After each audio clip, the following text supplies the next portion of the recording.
빌립보 교회를 위한 바울의 기도입니다.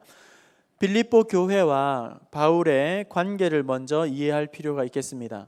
빌립보 교회와 바울의 관계가 어떤지를 먼저 배경을 좀 이해하고 나면 좀 더 기도에 대한 내용이 마음에 더 와 닿을 것이라고 생각합니다. 관계가 있어야 의미가 거기에서 발생이 되게 되는 것이죠. 매주마다 로또 1등 당첨 계속 되고 있겠죠. 네, 저는 잘 모르겠지만 되고 있을 겁니다. 그런데 아무리 몇십억씩 1등 로또 당첨이 되는 사람들이 5명, 10명씩 나온다 해도 우리가 별로 상관이 없어요. 그렇죠? 나랑 전혀 관계가 없어요. 그래서 그들이 당첨이 되든지 안 되든지 휴지 조각이 되든지 전혀 관계가 없어요. 내 문제가 아니기 때문이겠죠. 그리고 해면여마다 우리 학생들이 또 재도전하는 학생들이 대학 시험에 응시를 합니다. 수능 시험을 치릅니다. 그런데 대부분은 거기에 관심이 없어요. 지난해에도 수능을 치고 나서 문제가 하나가 이상하게 나왔느니 어쩌느니 온 나라가 불순응이니 이런 건 어떻게 아무도 못 푼다느니 그런 이야기들이 막 언론에 이야기가 많이 되었죠. 그런데 관심 있는 사람은 수험생들이고 수험생 자녀를 둔 가정밖에 없어요. 대부분의 사람들은 수능과 관계가 없기 때문에 불수능이 되든지 물수능이 되든지 그러나 보다 이 정도 하고 넘어가는 거죠. 직접적으로 관계가 있어야, 의미가 있어야 나에게 특별하게 와 닿는다는 거예요. 빌립보 교회를 향한 이 지금 바울의 기도를 살펴볼 때에 빌립보가 교회가 바울에게 어떤 의미가 있는지를 좀 우리가 배경을 알게 되면 훨씬 더 기도에 대해서 깊이 우리가 또 알게 된다는 거예요. 이 빌립보에 대한 설명을 하게 된다면 이 빌립보는 BC 356년에 알렉산더 대왕의 아버지 필립 2세가 크레니데스라는 작은 마을을 알렉산더의 아버지가 그러니까 작은 마을 하나를 도시를 다시금 건설하게 되는데 자기의 이름을 따서 빌립보, 필립 2세니까 빌립보 이렇게 이름을 지었던 거예요. 그 이후에 로마 시대에 와서 이 빌립보는 마게도니아 지역 안에서 아주 중심 도시로 그렇게 부상하는 그런 지역이 이 빌립보라는 거예요. 사도행전 16장의 내용을 보게 되면 바울이 2차 전도 여행을 가게 되었을 때에 거기에서 루디아라는 여인을 만나게 되고 그 집 사람들에게 세례를 준 기록이 나오고 있고 그 빌립보에서 바울이 귀신을 쫓아내면서 당국자들에게 끌려가 가지고 매를 맞고 또 감옥에 갇히고 바울과 실라가 그곳에서 옥고를 치르다가 극적으로 나오는 장소가 이 빌립보라는 것이겠죠. 그리고 그 과정에서 간수와 온 집안이 복음을 듣고 세례를 받는 그런 일이 되어 있고 또 데살로니가 2장 2절에 보게 되면 바울이 빌립보에서 많은 고난을 당했다 이렇게 기록을 하고 있습니다. 고생하면서 기른 자녀가 훨씬 더 애정이 가게 되고 또 마음이 아프죠. 그런 것처럼 바울에게 있어서는 이 빌립보가 그런 특별한 관계의 지역에 있다는 거예요. 그리고 빌립보라는 이 교회가 얼마나 특별하냐라고 했을 때에 그를 짐작하게 하는 말씀이 오늘 본문 말씀 빌립보 1장 8절에 보게 되면 바울이 얼마나 빌립보 교회를 애틋하게 생각했는지를 알 수 있습니다. 우리 한번 읽어봅시다. 바울에게 빌립보 교회란 어떤 곳인가 함께 읽어보겠습니다. 시작. 내가 예수 그리스도의 심장으로 너희 무리를 얼마나 사모하는지 하나님이 내 증인이시니라. 내가 빌립보 교회를 향한 그 사랑은 그리스도의 심장, 그 심장을 사모하듯이 얼마나 너희들을 사모하는지 우리 하나님이 그것을 아신다. 다른 성경에 보면 지극한 사랑으로 여러분을 얼마나 내가 사랑하고 얼마나 그리워하는지 우리 하나님이 그걸 아신다. 이렇게 다른 성경에는 기록을 하고 있어요. 아주 멋진 고백이 아닐 수 없습니다. 만약에 연인이 있다면 사랑하는 연인에게 이런 고백을 하게 된다면 내가 그리스도의 심장으로 너를 사랑한다. 정말 멋진 고백이 아닐 수 있어요. 내가 너를 얼마만큼 사랑하는지 알아? 그리스도의 심장으로 너를 사랑한다. 여보, 나는 당신을 그리스도의 심장으로 사랑해. 이것보다 더 좋은 고백은 없다는 거예요. 그 정도로. 네. 그리고 바울이 다른 지역에 머물러 있을 때에 빌립보 교회 성도들이 바울에게 어떤 경제적인 선교의 뒷받침을 해주는 엄마 교회 같은 그런 역할을 해내게 되는 것이죠. 그리고 예루살렘 교회를 위한 헌금을 할 때에도 빌립보 교회가 적극적으로 예루살렘 교회를 헌금으로 돕는 그런 교회였다는 거예요. 그런 빌립보 교회를 위해서 지금 사도 바울은 어떤 기도를 하고 있는가? 이렇게 그리스도의 심장으로 그리워하는 이 교회를 향한 바울의 기도의 내용은 무엇인가? 그리고 오늘 우리가 속한 부평중앙교회를 위해서, 그리고 내가 속해 있는 사랑하는 부서와 교회 학교와 또 여전도회 남전도회를 위해서 어떤 기도를 우리는 해야 하는가? 나의 신앙적인 경건과 또 앞으로의 모든 것들을 위해서 우리는 어떤 기도를 해야 할 것인가? 오늘 말씀을 통해서 빌립보 교회를 위한 이 사도 바울의 애틋한 심정의 기도를 우리의 기도로 삼아 우리도 무엇을 위해서 기도해야 될까라고 약간 기도에 줄이 잡히지 않을 때에 이 말씀을 붙잡고 기도하면 너무너무 좋겠다 싶어요. 어떤 기도를 드렸는가? 첫 번째 기도의 내용입니다. 우리 9절을 함께 읽어봅시다. 빌립보 교회를 위한 바울의 기도 첫 번째 9절입니다. 시작. 기도하노라 너의 사랑을 지식과 모든 총명으로 점점 더 풍성하게 하사. 너희의 사랑을 점점 더 풍성하게 하사. 여러분, 사랑은 이렇게 딱 고정되어 있는 게 아니에요. 사랑은 점점점 더 커질 수 있습니다. 점점점 더 풍성해질 수가 있습니다. 첫 번째 기도는 너희의 사랑을 점점 더 풍성하게 하라. 풍성하게 하옵소서. 사랑이 자라가라는 거예요. 사랑이 자라가라. 과거에 그대로 매여 있는 것이 아니라 오늘 현재에 안주하고 있는 것이 아니라 더욱더 풍성하여지라, 이렇게 기도하는 거예요. 여기에 나오는 사랑은 아가페의 사랑이에요.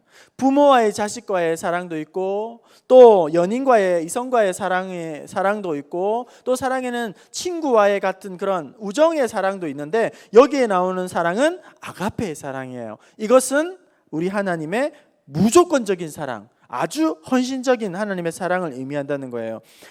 이 사랑은 사랑받을 자격이 있기 때문에 사랑받는 게 아니라 뭔가 특별한 이유가 있어서 사랑받는 것이 아니라 무조건 사랑하는 거예요. 이유와 상관없이, 조건과 상관없이, 자격과 상관없이 무조건 헌신적인 사랑을 하는 거예요. 우리 하나님이 우리를 향한 사랑이 그랬던 거예요. 우리가 아직 죄인 되었을 때에, 뭔가 우리에게 선한 구석이 조금 있을 때에, 뭔가 남다른 구석이 조금 있을 때에, 뭔가 예쁜 구석이 있으니까 우리를 사랑해 주신 것이 아니라 우리가 아직 죄인 되었을 때에 누더기 같은 우리를 하나님께서 사랑해 주셨다. 그것이 아가페 사랑이죠.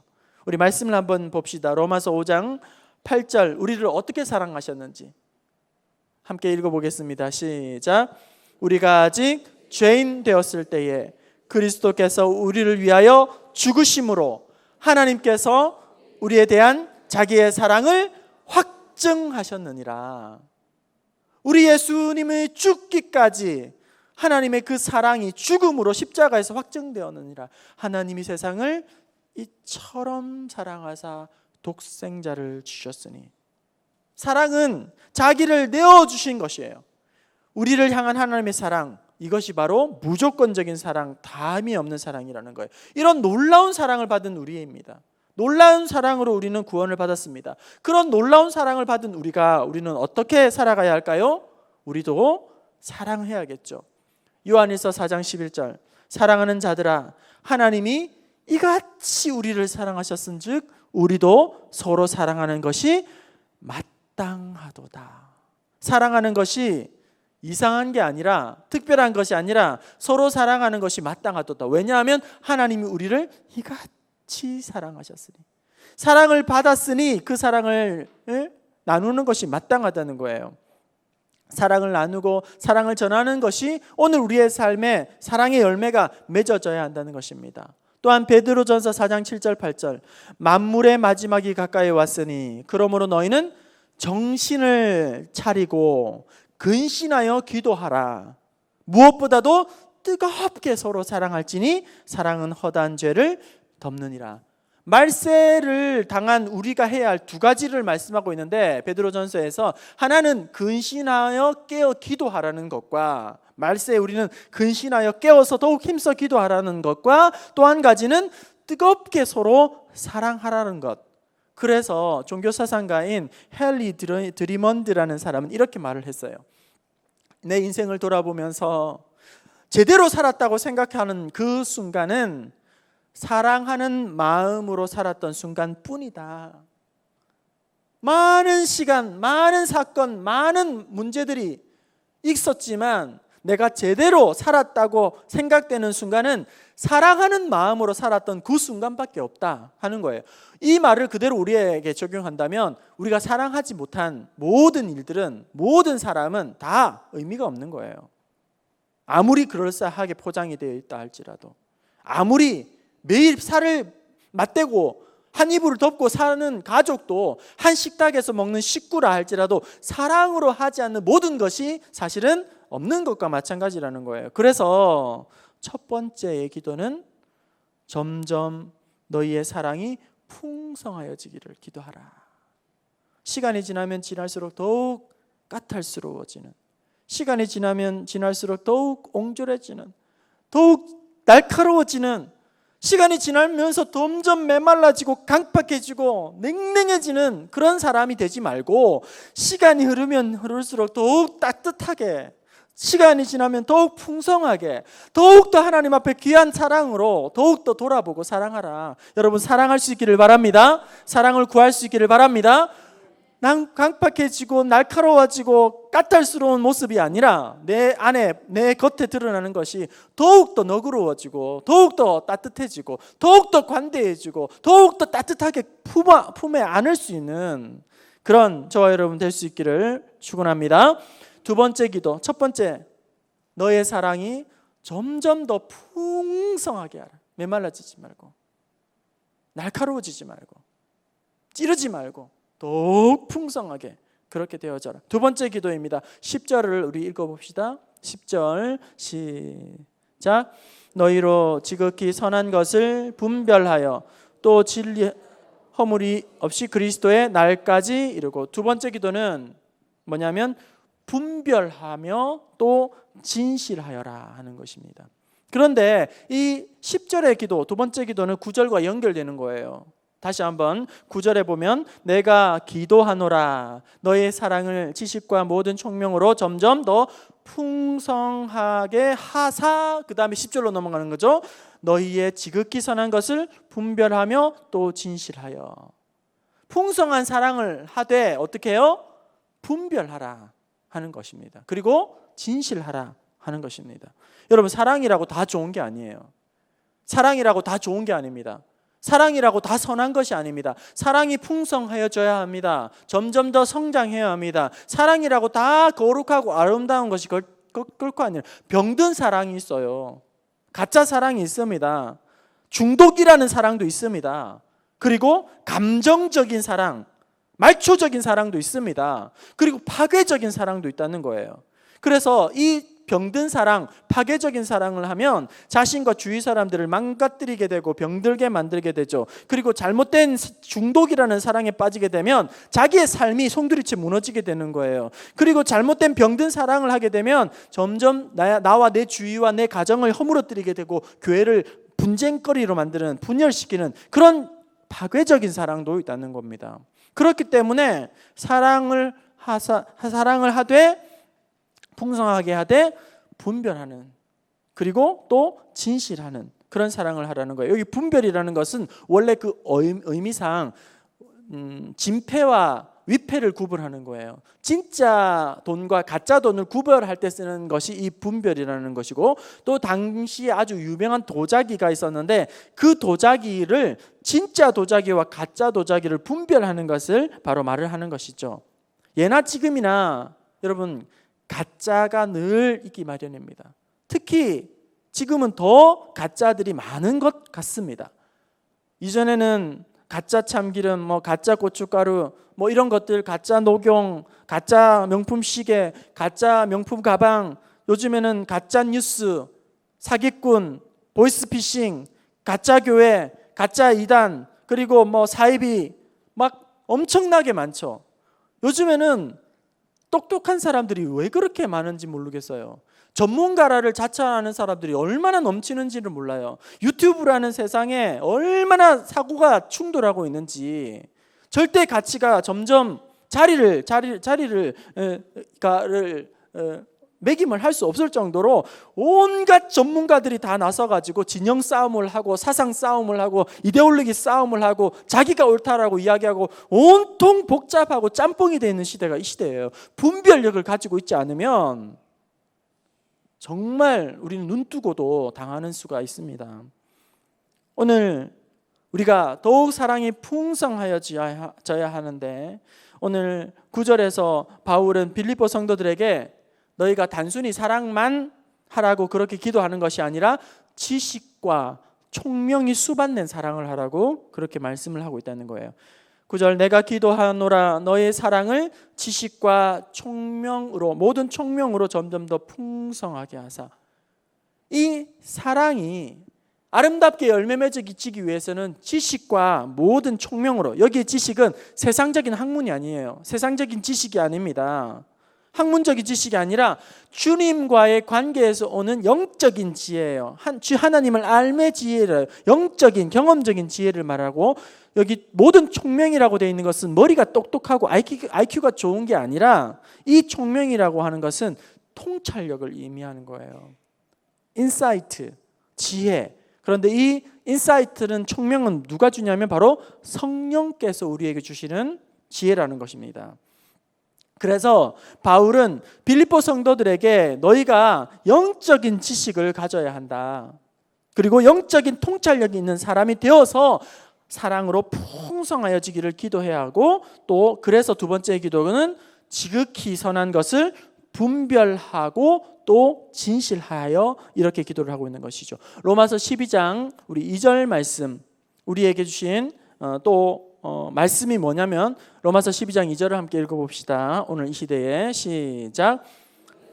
이 세대를 본받지 말고 오직 마음을 새롭게 함으로 변화를 받아 선하시고 기뻐하시고 온전하신 뜻이 무엇인지 분별하도록 하라.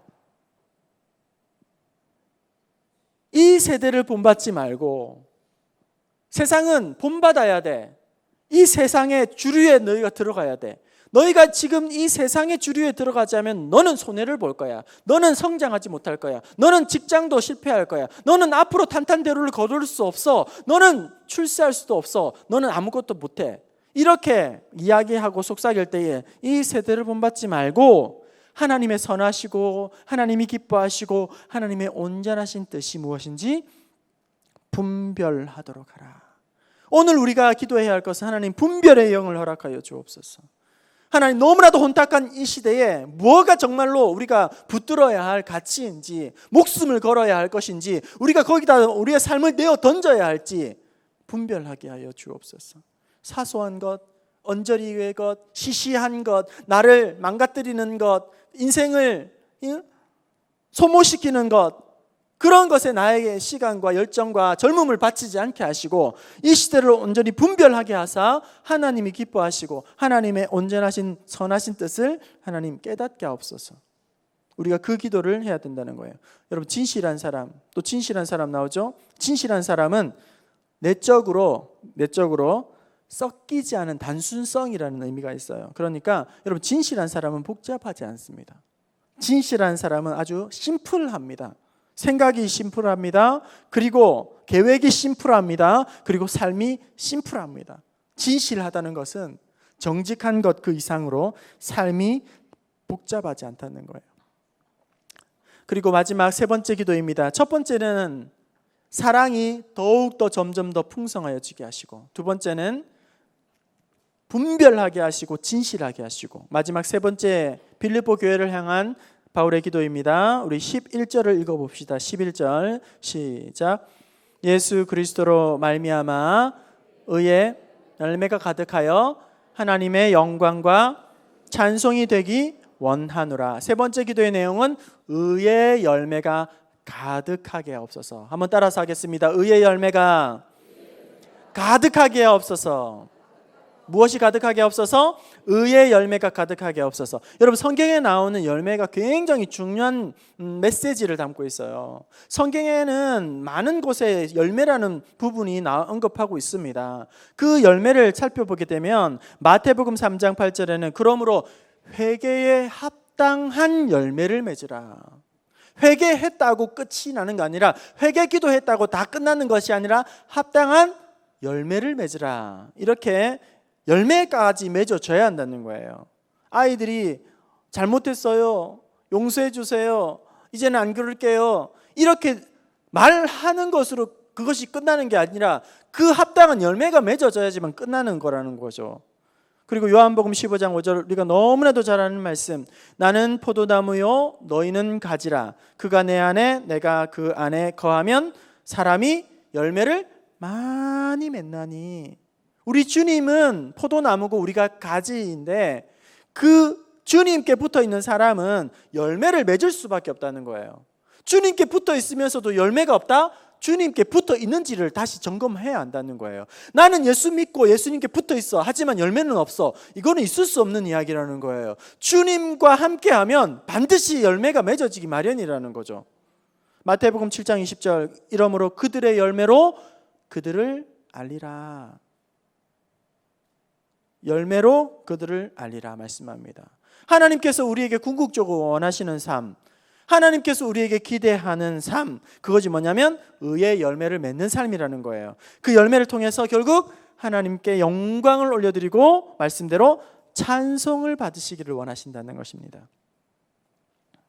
에베소서 2장 10절 우리 함께 읽어봅시다. 토기장이 되신 우리 하나님께서 우리를 지으시고 만드신 이유, 토기장이신 우리 하나님께서 여러분을 만드신, 저와 여러분을 이 땅 가운데에 보내시고 만드시고 빚으신 존재의 목적, 에베소서 2장 10절입니다. 시작.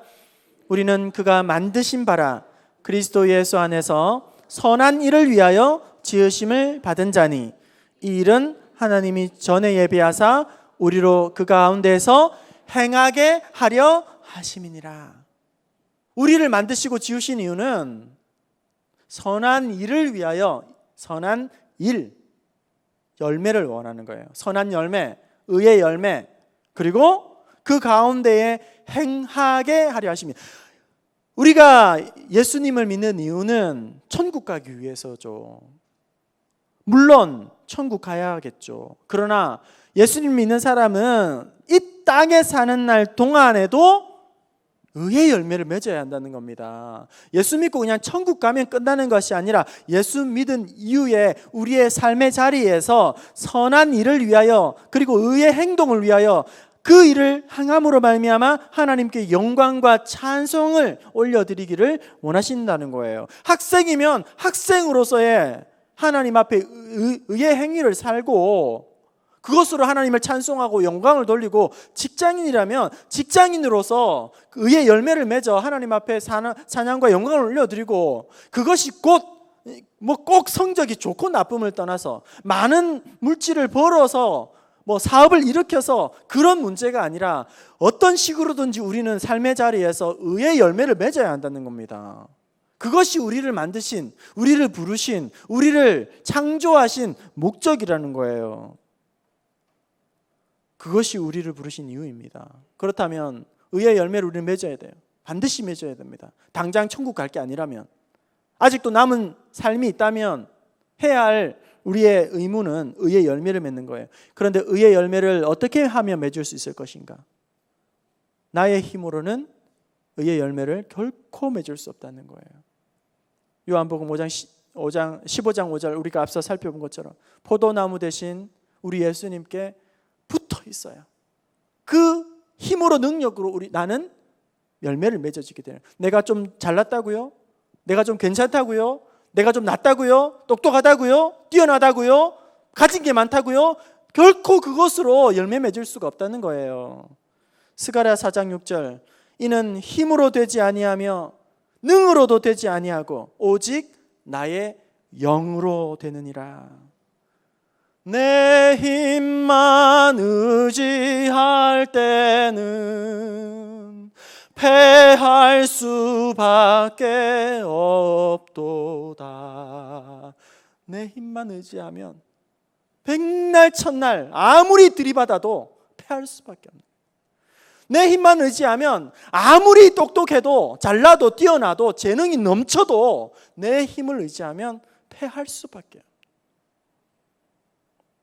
그래서 오늘 본문 말씀 11절에는 그 시작을 예수 그리스도로 말미암아 의의 열매가 가득하여, 예수 그리스도로 말미암아, 우리 예수 그리스도로 말미암지 아니하고는 결코 학생다울 수도 없고 결코 직장인다울 수도 없고 그리스도인다울 수 없다는 것입니다. 어떻게 하면 우리는 의의 열매를 맺을 수 있을까? 히브리서 12장 2절, 믿음의 주요 또 온전케 하시는 이인 예수를 바라보자. 순간순간 우리가 예수님께 시선을 고정할 수만 있다면, 우리가 예수님과 함께 동행할 수만 있다면, 어떠한 상황 가운데에서 예수님을 인식할 수만 있다면, 예수님께 도우심을 구할 수만 있다면, 내 삶을 우리 주님께 온전히 내게 내어드리고 맡겨드릴 수 있다면, 내 삶의 핸들을 우리 주님께 온전히 내어드릴 수만 있다면 우리 예수님께서 우리로 하여금 의의 열매를 맺게 하실 줄로 믿습니다. 한겨울에 실내를 따뜻하게 하기 위해서 지금은 난방이 참 잘 돼 있잖아요, 그죠? 하지만 기름이 많지 않던 시절에 제가 꿈에 어렸을 때만 해도 교회 안에는 가운데에 항상 난로가 있어요. 뭐 조개탄을 떼든 석탄 난로가 있든지 연탄을 떼든지 아니면 장작을 떼든지 난로가 있죠. 쇠로 된 연통이 이렇게 있어가지고 난로를 피우게 됩니다. 한 2-3시간 전부터 그렇게 피워야 돼요. 그러면 난로가 점점 뜨거워지면서 이제 교회 예배당이 훈훈해지게 되죠. 그렇게 뜨겁게 난로를, 성탄절 되면 아주 운치가 있습니다. 그 난로가 이렇게 뜨겁게 달궈지면 시뻘겋게 되는 거죠. 불덩어리가 되게 됩니다. 벌겋게 난로가 타오르면, 뜨거워지면 거기에다가 종이를 갖다 대기만 해도 이게 불이 나요. 넣는 게 아니라 옆에다 갖다 대기만 해도 불이 나게 되는 거죠. 이렇게 불이 옮겨 붙게 됩니다. 뜨거우니까, 워낙 불덩어리처럼 뜨거우니까 종이뿐만 아니라 다른 것도 거기다 갖다 대면 불이 옮겨 붙기 시작합니다. 이렇게 벌겋게 그렇게 타는 난로, 석탄은 불을 전달하는 불덩어리가 되게 되는 거죠. 여러분, 이 세상 가장 강한 불덩어리는 하늘에 떠 있는 태양일 거예요. 하늘의 태양이 가장 큰 불덩어리라면 우리 예수님은 사랑 덩어리입니다. 우리 예수님께 닿는 것마다 이제는 사랑으로 바뀌게 되는 거예요.